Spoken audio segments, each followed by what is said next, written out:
Mga kabatas natin, syempre maraming salamat po sa suporta na natatanggap ko, mga kabatas natin. Especially syempre dito sa mga kabatas natin tungkol dito sa 34 cases nga, di ba?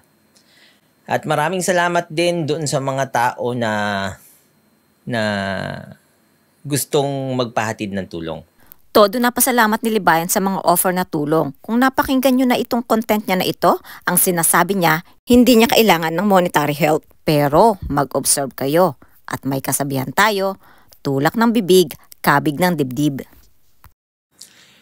Ngayon, mga kabatas natin, gusto ko lang sabihin sa inyo na ako po, no, I will not be asking any monetary help from you. Yung ganyan, sapat na. May mga taong kaya nilang palabasin na they don't need help, but actually a reverse psychology in most cases is very effective. Sabi dito sa nabasa ko, reverse psychology works based on a psychological phenomenon known as reactance. Reactance involves having a strong negative reaction to someone attempting to persuade you. At ang resulta nito, you do the opposite of the thing they are trying to persuade you to do. Ipapakita ko sa inyo some signs that someone might be using reverse psychology. Tulad ng someone keeps harping on the same idea to the point that you find yourself wanting to do the opposite. I will play this video again and observe Libayan and his words. Tingnan ninyo kung gumagamit ba siya ng reverse psychology. Ako po, no, I will not be asking any monetary help from you. Yung ganyan, sapat na. Madalas kapag naririnig natin ng isang tao na hindi nila kailangan ng tulong, mas nagkakaroon tayo ng eagerness na tumulong. And the other person has more to gain if you do the opposite of what they are suggesting. Pero, yun nga, kaya nga yung title nito, anong tulong ang magagawa? Well, meron akong hingiin sa inyo na tulong. Another sign that someone might using reverse psychology, you feel like someone wants you to do something but they won't make direct request. Yung tulong na yun, mga kabatas natin, ay yung pagpapalawig ng ating advocacy. Try to observe yung movements ni Libayan at saka yung choice of words niya. Dito, hindi niya directly sinabi na kailangan niya ng monetary help. Despite na alam naman natin na napakalaki ng kakailanganin niya dito sa copyright infringement na kaso niya na 34 cases na halos aabot ng 600,000. So instead na humingi siya ng tulong, which is nakakahiya nga naman, nasasabihin mo na kailangan mo ng tulong pagdating sa financial dahil malaki nga yung 600,000 at para hindi ka magmukhang namamalimos, so sasabihin mo, kailangan mo ng tulong para sa pagpapalawig ng advocacy mo. At the same time, nakabukas pa rin yung donation button mo. Kasi mas nagiging eager yung tao na tumulong kapag ka ang isang tao ay hindi nanghihingi pero alam mong kailangan ng tulong. Because if you're going to observe, hindi na manghihingi si Libayan ng pondo kasi nga sumablay na siya doon sa membership fee. Kung dati, nangalap siya ng pondo para daw maayos at mas maganda ang pagbibigay ng batas natin ng libreng payong legal at impormasyon tungkol sa batas sa Pilipinas. Pero ano ang nangyari sa batas natin? Nasaan ang libreng payong legal? Asan ang pondo na inilaan para sa editor at webmasters? At imbis na makaiwas na makasuhan ang mga followers ng batas nating channel, ngayon ay punong-puno ng kaso ang kinakaharap ng batas nating channel at ang mga followers nito. At dahil dyan, kakailanganin ni Libayan ng napakalaking halaga para gamitin sa mga kasong kakaharapin. Ang tanong, ayaw nga ba talaga ni Libayan ng monetary help o ginagamitan niya lang ng reverse psychology ang mga followers niya? Anyway, ipagpatuloy natin ang pagbibigay ng reaction dito sa content ni Libayan. Hindi, ang daming gustong, parang ito, ang daming tanong kasi, no? Ang daming gustong magtanong, ang daming gusto ng mga kaliwanagan tungkol sa nangyari. Bakit kasi hindi ka nagiging tapat sa mga listeners mo, Libayan? Ayan, nagtatanong na sila at gusto ng kaliwanagan sa nangyari at nangyayari. I think I said what I wanted to say doon sa live stream noon, nung kahapon. Itong live stream natin ngayon, isa lang po, mga kabatas natin, no? Pero, bukas, at saka, ito lang yung hilingin ko sa inyo. Whenever I think about it, mga kabatas natin, I still really cannot get my mind composed. Abay Libayan, may hirapan ka talaga mag-compose ngayon dahil nauna ang daldal mo. Hindi mo na malayan ang mga nagawa mong violation. Dati ang yabang-yabang mo, pag grandstand ka dyan, hamon ka ng hamon na kasuhan ka. O ayan, ngayon kinasuhan ka. Hindi lang isa, 34 counts. At hindi lang yan, may cyber libel pa. Sigurado, there are some sleepless nights. Kakaisip kung paano didepensahan ni Libayan ang mga kasong kakaharapin niya. Hindi ko pa rin alam niyo yun, hindi ko pa rin makompose yung sarili ko. Pero, ito lang yung hihilingin ko na tulong sa inyo.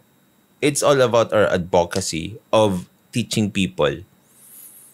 Teaching people? Mali-mali ngang batas yung tinuturo mo dyan sa channel mo, tulad ng Age of Sexual Consent, Fruit of the Poisonous Tree, Safe Spaces Act, at marami pang iba. Yung advokasya natin na ipahayag yung totoo. Ipahayag ang totoo? Bakit ka nagtuturo ng mali-maling batas? Ipahayag ang totoo? Bakit ka nagpapakalat ng fake news? Tulad na lang ng sabihin mo na hindi totoo ang scholarship ni Julian Martyr. At hanggang ngayon, hindi mo pa rin sinasagot kung saan napunta ang pondo ng membership fee. So alin ang totoo? Nag-hire ka ng editor o ayaw mo ng editor? Yung advocacy natin sa critical thinking, sa tamang reasoning, sa maayos na pakikipagtalastasan. Maayos na pakikipagtalastasan? Kahit naman makipagtalastasan tapos natalo ka, igigiit mo pa rin yung gusto mo. Yun lang. Ngayon mga kabatas natin, para mapalawig natin yung katotohanan at saka... Mapalawig ang katotohanan? Puro kasinungalingan nga yung nandyan sa channel mo. Hanggang ngayon nga, hinihintay ko yung evidence mo o ng kabatas mo na mayroon akong sinabing 60 disbarment case mo. At doon sa kaso na hinawakan mo laban kay Harleen Budol, kay Wilbur Tolentino, kay Raffy Tulfo at sa RTIA, bakit hindi mo ipaliwanag bakit na-dismiss? Yung sa critical thinking, siya sa pakipagtalastasan, sa freedom of speech mga kabatas natin. At yung freedom of speech na sinasabi nyo, masyado nyong inaabuso. Siguro ang hiling ko lang sa inyo, ito, magkakaroon ako ng mga interview sa iba't ibang mga vloggers. Mauuna dito kay Kayo bukas ng 9:00 ng umaga. Nakakatuwa itong si Libayan. Parang nagkaroon siya ng visita iglesia. Yun. Manood po tayo doon. Kasi nga, I really don't know what to tell you. I find it uncomfortable na parang ako yung nagsasalita. Tapos, di ba sinabi ko sa inyo, ayoko na kinakaawaan ako. Sino ba ang may gusto ng kinakaawaan? Kung maaari nga, tayo dapat ang nagbibigay. Although marami talagang naawa sa akin kasi nakakaawa nga naman. Pero ayoko talaga yun. I don't like that. So ang gusto ko lang, kung gusto nyo tumulong mga kabatas natin, ikalat yung katotohanan. Hindi ba't batas natin ang channel mo? Hindi ba't dapat batas ang laman ng content mo? Bakit buhay ng may buhay ang gusto mong ipakalat? There's always 3 sides to a story. Yang issue ni Raffy Tulfo at ni Mrs. Licop, dumaan na yan sa korte. So ibig sabihin, nagkalabasan na sila doon ng kanya-kanyang panig. At kung malakas ang laban ni Mrs. Licop, hindi dapat siya natalo sa kaso. Ano ang nakita ng mga judges na hindi sinasabi ni Mrs. Licop sa social media? At itong si Libayan talagang ginamit pa si Grendy. Tapos magdadrama kapag idinamay si Mayor Magalong. At least si Mayor Magalong, politician, dapat talagang punahin. Si Grendy, private person.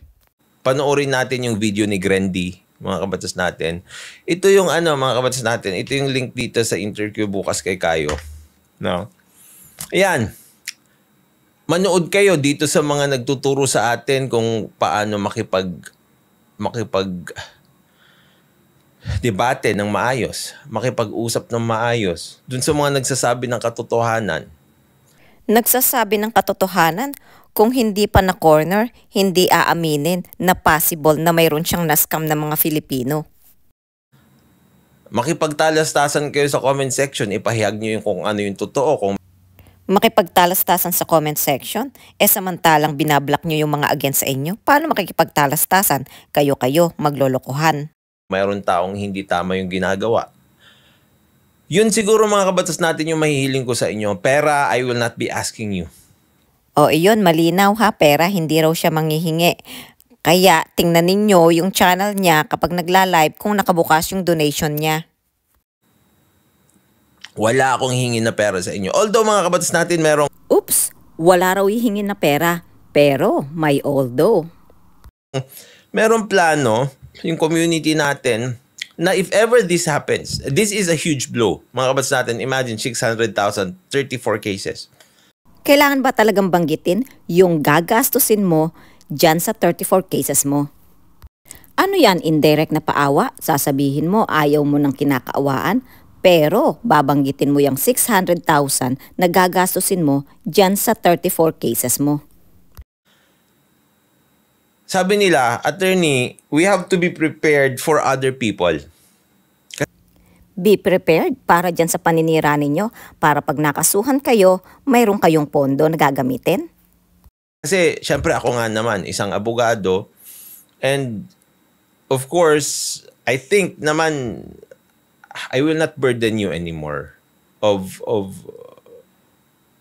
monetary issues. Dapat lang na hindi ka humingi ng pera kasi ginawa mo yan at ginusto mo yan. At isa pa, kumita ka na dyan sa YouTube at iyon ang gastusin mo dyan sa mga kaso mo. Pero ang iniisip kasi nila, especially yung mga small vloggers na kakasuhan at kinasuhan ni Raffy Tulfo, mga kabatas natin. Hindi naman kinasuhan ng mga vloggers dahil gusto lang o pinapatahimik lang. Mayroon silang na-violate kung bakit mayroon silang kaso ngayon. At syempre, papatunayan pa yan sa korte. At bakit mangangalap kayo ng pondo para sa kanila? Di ba't ayaw nyo ng poverty porn? Galit na galit kayo sa mga tinutulungan? Bakit ngayon manghihingi kayo ng pera sa listeners ninyo? Paano kami na hindi pa kami established financially? Paano pag kami yung ginanyan? Una, para hindi kayo makasuhan, abay huwag kayong lumabag sa batas.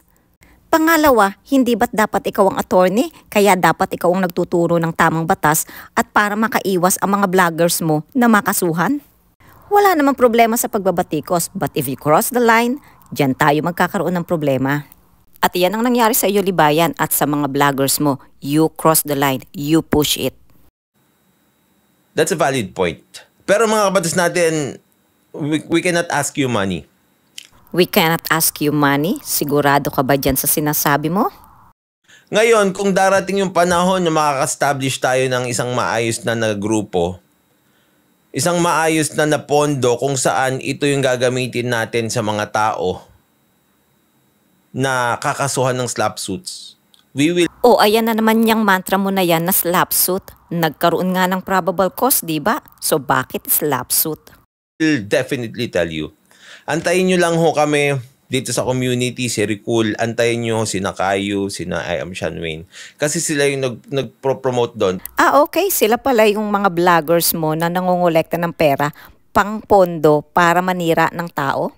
Kasi, well, who will not be scared? Ako, abogado ako mismo, mga kabatas natin. Oh my goodness. Di ba how ironic?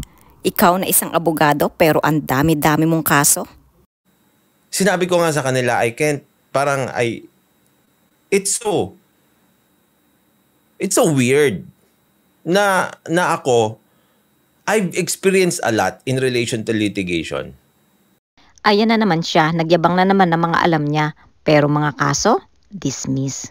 Same thing doon sa pagyayabang niya sa age of sexual consent at kung paano siya nang lait sa amin na naniniwala ng age of sexual consent ay 16. Yung feeling na parang alam na alam niya yung topic na dinidiscuss niya pero mali-mali naman pala. Cases wherein the death penalty is involved. I was not surprised like this. Ang maganda rin na nangyari dyan, mga kabatas natin, at least, I think I know how I can handle this. Pero nung kinasuhan siya ng copyright infringement, sabi niya, round 1 pa lang, panalo na. Pero ngayon, 34 counts. At hindi niya alam kung bakit nangyari yon. At nagtanong sa mga listeners. Imagine, abogado ka, magtatanong ka dyan sa mga followers mo. Hindi mo ba naintindihan yung natanggap mong letter at magtatanong ka pa dyan sa mga followers mo? Di ba? So mga kabatas natin, I cannot talk about it too much. I feel uncomfortable. Kasi parang feeling ko talaga nagpapaawa ako sa inyo. I don't want to be like that. I-discuss mo na lang kasi, hindi yung andami mong cheche boreche. Hay naku, puro drama na lang ang ginagawa ni Libayan sa channel niya. Kesyo ayaw niya ng kinakaawaan, kesyo hindi niya kailangan ng donasyon, ang daming drama. So ang mangyayari mga kabatas natin, sinabi ko nga sa kanila, itong sina Kayo, sina I Am Sean Wayne, sina Direct Freddy, sina Teacher Mark, kung ano na lang yung gusto nyo tanongin, yun na lang yung sasagutin ko. Panay promote ni Libayan at bisita sa mga vloggers niya, tapos itinatanggi pa na wala siyang kabal o vloggers. So, I will be just visiting your channels. Tapos maraming salamat din dun sa mga bagong subscribers natin. Mga kabatas natin, nagkaroon tayo ng mga 30,000 new subscribers dito lately lang. Ayan, iyan ang gustong-gusto ni Libayan, ang madagdagan ng subscribers para madagdagan ng views. Mas maraming views, mas maraming kita. So, that's a lot. That's a lot. No, almost 30,000. Maraming salamat sa inyo. Ano pa ba yung kailangan kong sabihin? Yun lang mga kabatas natin, panoorin nyo itong si Ricul. No, maraming salamat din Ricul, nandiyan ka lagi. Ito yon bukas. Tapos, ang hiling ko lang talaga, wag na pera. Eventually siguro, kapag yung mga kakasuhan ni Raffy Tulfo na small vloggers, magkakaroon tayo ng fundraising sa kanila. Nakakatawa si Libayan, lagi niyang sasabihin, wag na pera, pero palaging may pakabig na. Although, eventually, mangangalap din sila ng pera para lumakas ang community nila, para magkaroon ng lakas ng loob ang mga vloggers na tumira ng tumira para pag nakasuhan, may pondo na. Yun siguro pwede. Pero pag sa akin, no, I can. And I would like also to say sorry sa mga tao na who thought I exposed my weakness. Tao lang. Tao pala itong si Libayan na may weakness, pero kung makatira sa ibang tao, inam. Tao lang. But I promised you naman na I will not back down. Especially dun sa mga tao. Ayan, nag-promise na naman siya. Kasi isipin nyo mga kabatas natin, that is what they try to do talaga. They want to break me. Because if they break me, everybody will be broken.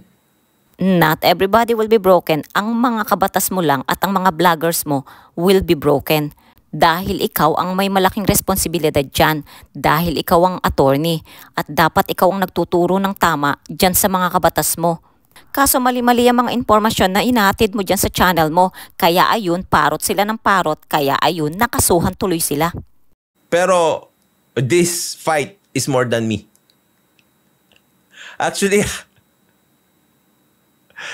I can honestly tell you, I almost broke. Kasi yan naman ang ginusto mo, di ba? Naghamon ka ng naghamon, nakasuhan ka. Kaya be careful with what you wish for. But this is not about me. This is not about me. So I thank the people, kayong lahat dyan, mga kabatas natin. Salamat sa inyo. So ito lang yung hiling ko sa inyo mga kabatas natin. Itong interview ni Grandy, itong interview ni Julie Licop, mga kabatas natin. Again, there's 3 sides to a story. His, her, and the truth. Kaya kung mapapakinggan ninyo ang kwento ni Mrs. Licop, iyon ay isang side lang ng story. Panoorin nyo yan. Bukas, 9:00, yung interview kay Kayu, and lahat ng mga eventually na nalalabas, no. And syempre yung mga katotohanan. Let's spread the truth. let's fight against lies. Fight lies? Kayo nga ang gumagawa ng kasinungalingan. Ang dami-dami mo ng pagsisinungaling dyan sa Batas Natin channel. Yung membership fee, hanggang ngayon hindi mo pa rin sinasagot. Sasabihin mo ang pondo na makakalap para sa editor, tapos ayaw mo ng editor. Di ba kasinungalingan yun?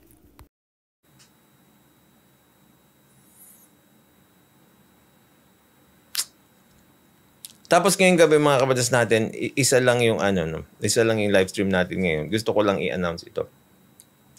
Ito lang, may bisita ako, may kailangan ulit akong kausapin, no? Kung may pondo na kailangan, Panay banggit ng pondo, pansinin ninyo ang buong content na ito. Parang nagpapahaging pero pinapalabas niya sa sarili niya na hindi ko kailangan ng pera ninyo. Pero paulit-ulit siya. Pero hirap na hirap siyang banggitin yung nakailangan niya ng pera. yung pondo, yung participation nyo lang. As of this moment, mga kabatas natin, I can manage. I'll do it for you guys, and especially for me and my family. Ganyan yung mga style ng mga taong parang hindi nila directly sasabihin na kailangan ko ng pera, pero i-involve ka nila para mag-donate ka. Okay? Ngayon, ito rin ang gusto kong sa inyo mga kabatas natin. Gusto kong, siguro, kung magagawa nyo ng paraan. I know there are a lot of lawyers who are watching me. Kasi pag pumupunta ako sa korte, madaming tao na lumalapit sa akin. Maraming nanonood sa akin. Maraming lumalapit, sabi nanonood sa akin, ganyan-ganyan. I know. Especially law students. Research tayo. Pag-aralan natin ito. If you find anything, how this can happen, then you can teach me. Teach you? Ikaw? Magpapaturo? Nung kasagsagan ng age of sexual consent, sinasabi namin sa iyo age of sexual consent 16. Hindi ka naniwala. Ayaw mong magpaturo. Ayaw mong magpakorek. Nagkaroon na ng debate. 3 judges na ang nag-judge. Tapos, pinipilit mo pa rin ng 18. Di ba? Ito sabi ni Yo, siguro let's ask Dust na lang doon kay Kayu. Tulad nga sinabi ko, I'm not comfortable yet answering. Hindi na komportabling sagutin ni Libayan ang mga tanong sa kanya. Takot na ulit sigurong magkamali at madagdagan yung kaso niya. Anyway, yun lang mga kabatas natin. Pasensya na lang kung dami nag-aantay for the weekend. Babawi ako, like I always do. Okay? Babawi ako sa inyo, like I always do. Doon din mga kabatas natin kay Raffy Tulfo. Ito rin yung sabi ko sa iyo. Tsaka dun sa Ampalayagang at tsaka sa lahat sa kanila. Babawi ako like I always do.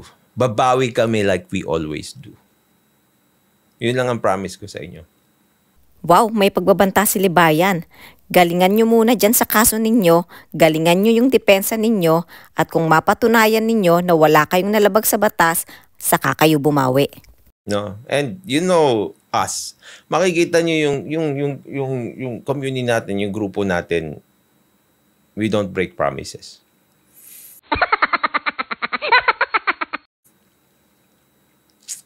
We fulfill our promises even if it breaks us a little bit. Natatandaan nyo ba yung issue patungkol sa pasugalan na nag-promise siya na siya mismo ang pupunta sa Baguio? Pero dahil lang sa baha, nakalimutan na niya yung promise niya. Tapos sasabihin mo, you fulfill your promises? Lantaran talaga kung manloko ng kabatas.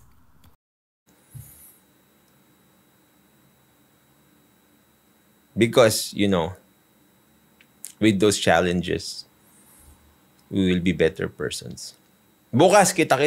At sana nga lahat ng mga challenges na ito na dumating sa iyo, maging better person ka at huwag ka nang manghikayat ng mga vloggers na maninira at nang hindi sila sumunod sa yapak mo. Tumulong na lang kasi kayo para sa ikabubuti ng bansa natin.